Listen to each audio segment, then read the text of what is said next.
Hello बच्चों, next question पर आया जाए। Question is 7 number question, find the number of rational terms in the expansion of 9 to the power 1/4 plus 8 to the power 1/6 whole power 1000। ठीक है, solution देखो। सबसे पहले इसमें समझें कि इसके एक्सपेंशन में कितने रेशनल टर्म्स हैं होंगे ये निकालना है। ठीक है, रेशनल टर्म्स, इरेशनल टर्म्स है ना, ये सब इस तरह से पूछता है। ठीक है, तो टोटल टर्म्स तो 1001 होगा। ठीक है, रेशनल टर्म्स की बात करें है ना, तो हम लोग सबसे पहले एक्चुअली रेशनल पर ही आएंगे। इरेशनल निकालना हो तो टोटल में से रेशनल माइनस कर देंगे तो इरेशनल निकल जाएगा। ठीक है, तो रेशनल टर्म्स कैसे निकालेंगे वो हम लोग कहेंगे कि जनरल टर्म जो r प्लस 1th टर्म है वो रेशनल टर्म है। ठीक है, अब वो उसको रेशनल होने के लिए r पर रेस्ट्रिक्शन लगाते हुए वैल्यूज निकाल लेंगे। ठीक है, सब वो r के क्रॉसपॉन्डिंग एक एक मेरा रेशनल टर्म मिलता चला जाएगा। ठीक है, तो r के जितने वैल्यूज होंगे सबों के क्रॉसपॉन्डिंग मेरा रेशनल टर्म मिलेगा, उतना ही रेशनल टर्म्स हो जाएगा। ठीक है, कैसे वो देखो हम लोग समझते हैं। 9 to the power 1/4 इसको 3 स्क्वायर लिख सकते हैं, तो ये 3 पावर 1/2 हो जाएगा है ना, प्लस ये 8 को 2 to the power 1/3 कहें तो 2 to the power 1/2 हो गया। ठीक है, पावर 1000। तो r प्लस 1th टर्म को मान लिए रेशनल टर्म। ठीक है, तो r प्लस 1th टर्म को लिखेंगे 1000 CR 3 पावर 1/2 है ना, फर्स्ट पोजीशन पर है, power difference 1000 minus r into 2 to the power 1/2 whole power r। ठीक है, लोअर सफिक्स है ना, इसको थोड़ा अरेंज कर लिया जाए। ये 1000 CR हो गया 3 power 1000 minus r/2 into 2 to the power r/2।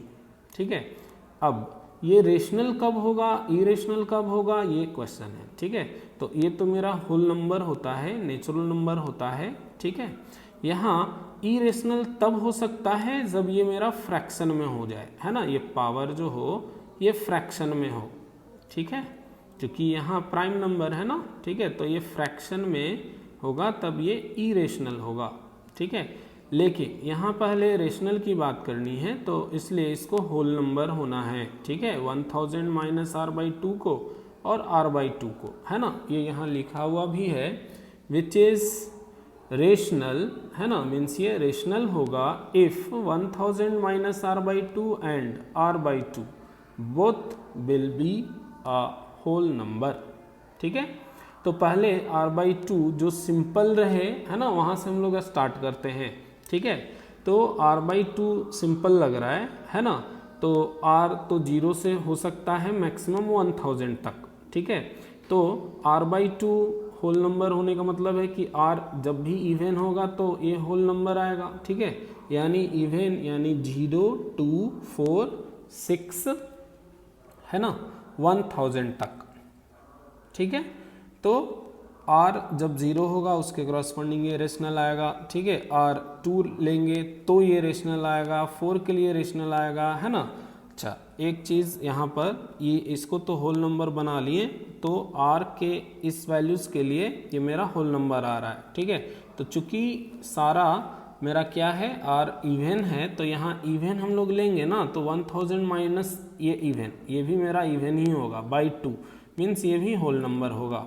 लेकिन ऐसा ज़रूरी नहीं है कि हमेशा टोटल ही हो सकता है r/2 होल नंबर है इतने वैल्यूज़ के लिए, तो इसमें से कुछ वैल्यूज़ के लिए हो सकता है कि यहाँ पर कोई और दूसरा एक्सप्रेशन रहे। ठीक है, तो वो होल नंबर ना हो। ठीक है, तो वैसा r लेना है जिसके लिए दोनों एक्सप्रेशन क्या हो, होल नंबर हो। क्लियर, तो यहाँ पर ये सारा वैसा r का वैल्यूज़ है। ठीक है, 0 2 4 6 1000 तक। ठीक है, जिसको हम लोग काउंट कर सकते हैं 501 आएगा। ठीक है, इसलिए total number of rational terms is equal to 501। ठीक है, कोई दिक्कत। अब इरेशनल की बात की जाए तो टोटल 1001 टर्म्स में से 501 ये माइनस कर लेंगे तो इरेशनल दे देगा। ठीक है,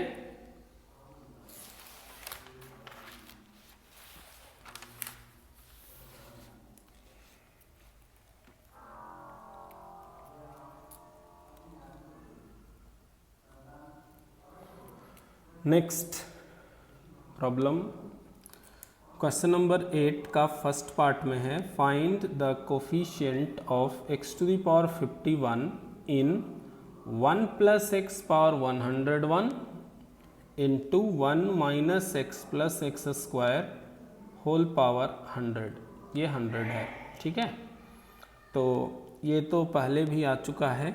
इसमें 1 प्लस एक्स 100 टाइम्स इसमें डाल दें तो यहाँ 1 प्लस एक्स एक ठो बचेगा और ये मेरा बन जाएगा 1 प्लस एक्स क्यूब 100 टाइम्स। ठीक है, इसके बाद हम लोग डायरेक्ट आ जाते हैं यहाँ coefficient of x to the power 51 है ना, in 1 plus x into 1 plus x cube power 100 में देखना है। ठीक है, तो ये देखो 1 प्लस एक्स क्यूब पावर 100 ये 1 में मल्टीप्लाई होगा, उसको अलग लिखते हैं। ठीक है, और x में मल्टीप्लाई होगा उसको अलग लिखते हैं। तो ये दोनों पार्ट में x टू दी पावर 51 का पावर देखेंगे। ठीक है, तो पहले coefficient of x to the power 51 in 1 plus x cube power 100 ये जब 1 में मल्टीप्लाई हुआ ये अलग हो गया, प्लस तो प्लस दे दिए। ठीक है, उसके बाद coefficient of x to the power 51 इतना दूर में देखना है, x इंटू दिस, ध्यान दो x इंटू दिस है ना, कितना x to the power 51 x into इतना में। ठीक है, तो यानी इतना में हम कहें कि 50 पावर देखना चाहिए है ना, क्योंकि ये x एक तो है ही एक्स्ट्रा है ना, तो इसलिए इस x को डायरेक्ट हटा करके हम लोग कह सकते हैं coefficient of x to the power 50 in 1 plus x cube power 100। ठीक है, ऐसे होगा ना। अब यहाँ पर ये भी हम लोग देखें, coefficient of x to the power 17 in 1 plus x power 100 हो जाएगा। कैसे, देखो यहाँ एक्स क्यूब है। ठीक है, यहाँ x टू दी पावर 51 है। ठीक है, तो यहाँ एक्स क्यूब को हम x से रिप्लेस कर दिए, एक्स क्यूब को x से रिप्लेस कर दिए, तो यहाँ भी एक्स क्यूब को x से रिप्लेस कर दिए। एक्चुअली होगा क्या, एक्स क्यूब पर पावर 17 इसको कह सकते हैं एक्स क्यूब पर पावर 17, तो एक्स क्यूब को x लिख दिए, 17 रह गया, वैसे ही एक्स क्यूब को x लिख दिए। ठीक है, और ऐसे भी समझा जा सकता है, मान लो यहाँ पर वेरिएबल चेंज कर दें जस्ट फॉर अ मोमेंट कि एक्स क्यूब को t कह दो, तो यहाँ भी एक्स क्यूब को t कह देंगे तो t पावर 17 हो जाएगा। बात एक ही है। ठीक है, तो इस चीज़ को समझा जाए, ये सब बड़ा ही फ्रीक्वेंटली यूज आता ही रहेगा हमेशा। ठीक है ना, तो ये क्लियर है बात। प्लस प्लस, अब यहाँ देखो 1 प्लस एक्स क्यूब पावर 100 इसका एक्सपेंशन क्या होगा, उसमें कैसे कैसे x पर पावर होंगे, तो एक्स क्यूब वाला एक्स क्यूब 6, एक्स क्यूब का स्क्वायर है ना, x cube power 3, x cube power 4, ऐसे ही ना होगा, मतलब x cube, x power 6, x power 9, x to the power 12, इस तरह से, यानी 3 का मल्टीपल होगा पावर। ठीक है, जबकि 53 का मल्टीपल नहीं है, तो इसमें सिर्फ 3 का मल्टीपल ही पावर में आएगा, यानी ऐसा x का पावर इसके एक्सपेंशन में नहीं आने वाला है ना। सो 0 नहीं मीन्स 0। क्लियर। अब coefficient of x to the power 17 in this is equal to 100c17। ठीक है, ये तो सबको याद होगा है ना। Coefficient of x to the power 17 जो पावर चाहिए लोअर सफिक्स में जाएगा और ये इंडेक्स मेरा 100 अपर सफिक्स में जाएगा। This is the answer. ठीक है,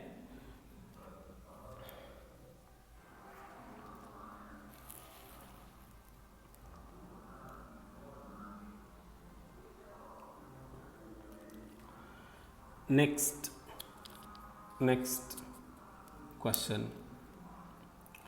इसी में सेकंड क्वेश्चन लिया गया है, find the coefficient of x to the power 20 in x square plus 2 plus 1 by x square whole power -5 into 1 plus x square power 40। ठीक है, चलो तो सबसे पहले इसको थोड़ा सा जो भी सिंप्लीफाई हो सके कर लेते हैं। ठीक है, तो ये मेरा x प्लस 1 बाई एक्स का होल स्क्वायर है, तो ये पावर 10 हो जाएगा, है ना, x plus 1 by x power -10। ठीक है, इसको उतार लिए। अब ये एक्स स्क्वायर है ना, ये मल्टीप्लाई होने के बाद x square plus 1 by x हो जाएगा ऑल पावर -10, यानी ऊपर x पावर 10 रहेगा और नीचे में 1 प्लस एक्स स्क्वायर पावर 10 रहेगा, तो ये 1 प्लस एक्स स्क्वायर है ना पावर 10 वो माइनस हो जाएगा, कैंसिल होकर के ये 40 से ये 30 बचेगा। ऐसे एक्स स्क्वायर प्लस 1 पावर 10 नीचे में रहेगा ना, तो वो 40 माइनस 10 यानी 30 हो जाएगा। क्लियर? ठीक है, तो यानी फाइनल अब हम लोग कहें तो इतना में x टू दी पावर 20 निकालना रहा। ठीक है, कोफिशिएंट, तो coefficient of x to the power 20 in x to the power 10 है ना into 1 plus x square power 30। ठीक है, ये इसमें। ठीक, चलो अब देखो ये बार बार कॉन्सेप्ट यूज में आएगा ही, इतना में चाहिए x टू दी पावर 20। ठीक है, तो यानी इतना दूर में चाहिए x टू दी पावर 10। ठीक है, तो ये x टू दी पावर 10 हटा देते हैं, लिखेंगे coefficient of x to the power 10, ये 10 है 1 0 है ना, x to the power 10 in ये हट गया और ये बचा। क्लियर? ठीक है, is equal to coefficient of x to the power 5। क्यों 5 हो गया? क्योंकि यहाँ एक्स स्क्वायर को x से रिप्लेस कर रहे हैं, तो यहाँ भी एक्स स्क्वायर को x से रिप्लेस कर दिए। ठीक है, दिस वन। ठीक है, अब क्या हो गया, 1 plus x to the power 30 में एक्स टू द पावर 5 का कोफिशिएंट चाहिए, जो कि 30C5 होगा, है ना, 30C5। ये सब फ्रिक्वेंटली यूज होगा। ठीक है, आगे भी। क्लियर? आंसर ये हो गया। एक और क्वेश्चन है, इसको हम लोग टास्क में रखते हैं, खुद से बना करके देखोगे। ठीक है, question is find the coefficient of x to the power 4 in 1 plus x plus x square plus x cube power 11। ठीक है, आंसर नोट कर सकते हो 990। ठीक है, ये देखोगे। ठीक है,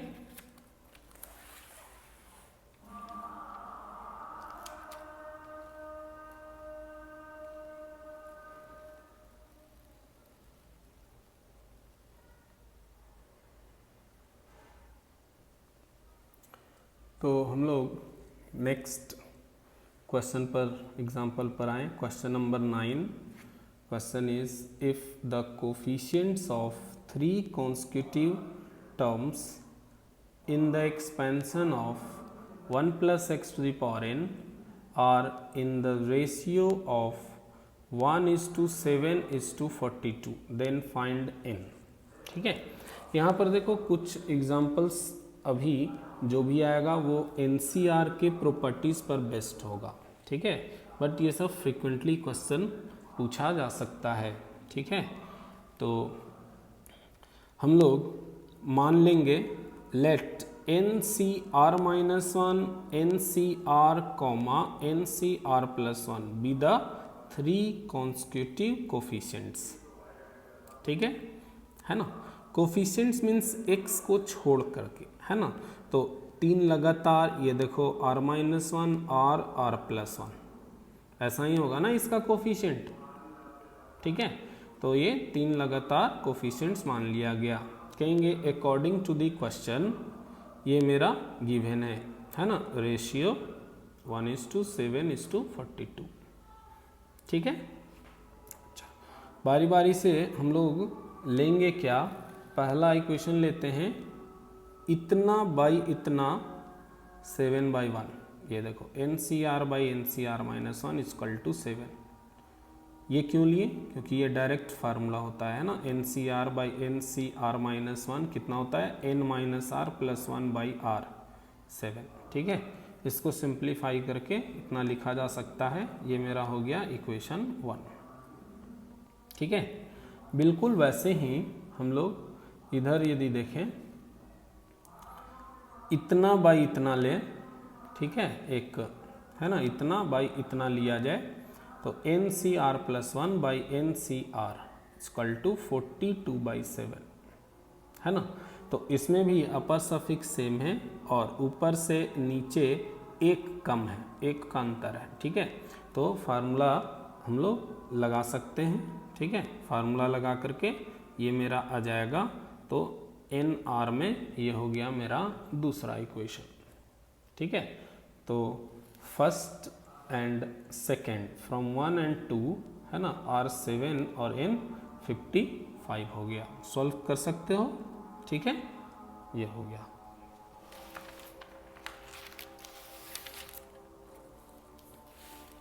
नेक्स्ट क्वेश्चन है find the sum first sigma r into n C r by N C are minus one, r varies from 1 to n, इसको कैलकुलेट करना है। ठीक है, ये सब जस्ट प्रॉपर्टीज़ है ना, पर बेस्ड ही क्वेश्चन है। देखो ये डायरेक्ट इसका जो फार्मूला होता है लिख देंगे n minus r plus one by r. ठीक है, आर कैंसिल हो गया, ये मेरा n minus r plus one बचा। ठीक है, जिसमें देखो इस सिग्मा के लिए r वेरिएबल है, यानी उसके अलावा जो भी हो वो सिग्मा से बाहर जा सकता है। तो n प्लस वन इसको बाहर कर लें तो n प्लस वन, ये मेरा n प्लस वन हो गया। ठीक है, सिग्मा यहाँ 1 बचा, माइनस ये वाला माइनस ये r, sigma r। n plus one यहाँ देखो n plus one into sigma 1 is n minus ये sigma r means sum of first n natural number, n into n plus one by 2। ठीक है, ये calculate कर सकते हो। ठीक है, नेक्स्ट क्वेश्चन इज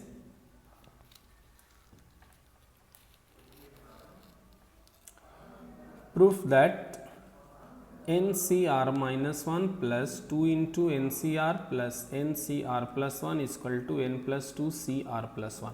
ठीक है, LHS लेकर के चलेंगे ऑफकोर्स। ठीक है, अब यहाँ पर सोचना ये है कि एक से ज़्यादा C है दिया हुआ और लाना एक सिंगल C है। ठीक है, यानी कौन सा फार्मूला लगेगा, 2C का सम मेरा एक C में जो कन्वर्ट कर देता है वो वाला है ना। तो LHS हम लोग लिख लिए। ठीक है, अब चूंकि ये 2 टाइम्स है NCR, ठीक है, उसमें से एक NCR इसको और एक NCR इसको दे दो। ठीक है, तो ये हो जाएगा NCR, ये NCR माइनस वन लिख लिए। ठीक है, इन दोनों को एक साथ रखें और NCR प्लस वन और यहाँ वाला एक NCR। ठीक है, देखो अपर सफिक्स सेम है, लोअर सफिक्स में 1 का अंतर है ना दोनों में, तो दोनों में बारी बारी से फार्मूला लगेगा। ये n से n प्लस वन हो गया, C दोनों में ग्रेटर R है तो R हो गया प्लस। ठीक है, यहाँ n से n प्लस वन हो गया, C दोनों में R प्लस वन ग्रेटर है तो ये लिख लिए। अब फिर से इनमें वही सेम प्रॉपर्टी लगेगा कि अपर सफिक्स सेम है और लोअर सफिक्स में 1 का अंतर है। ठीक है, तो इसलिए ये n प्लस वन से n प्लस टू हो गया, C लोअर में ग्रेटर R प्लस वन है तो R प्लस वन हो गया। This is the RHS। ठीक है, now next question, this is very important question. ये एक्चुअली कहें तो IIT में क्वेश्चन ये पूछा हुआ है, ये वाला क्वेश्चन है if sigma 1 by NCR where R varies from 0 to n is equal to a small a। ठीक है, ये दिया हुआ है, देन फाइंड करना है, निकालना है sigma R by NCR, R varies from 0 to n क्या होगा। ठीक है, स्मॉल a के टर्म में ऑफ कोर्स।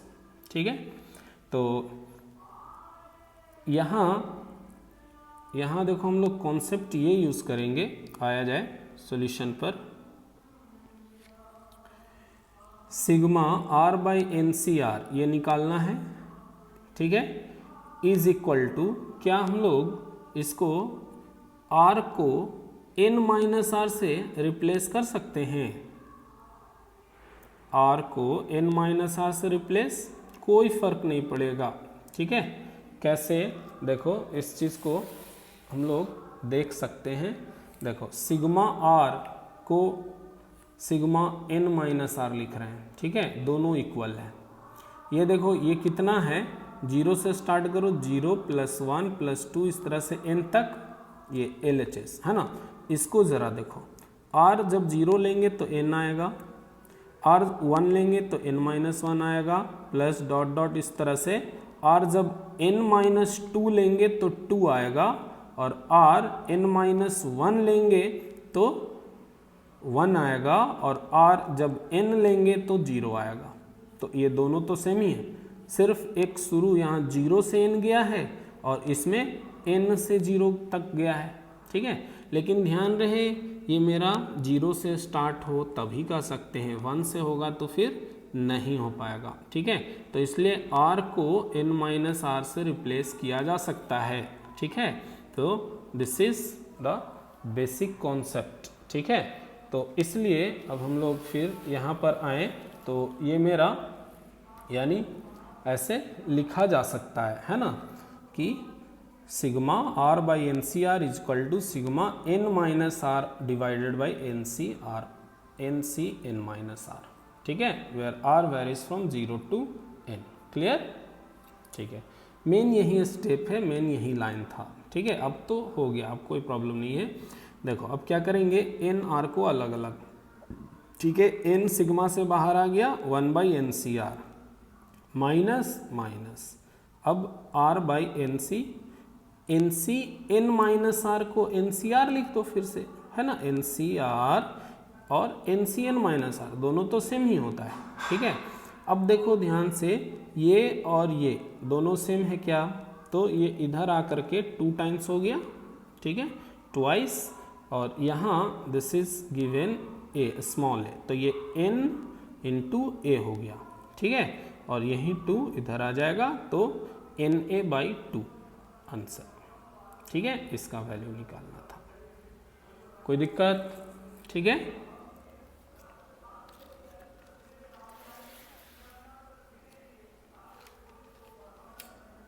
तो आज यहीं पर स्टॉप करते हैं।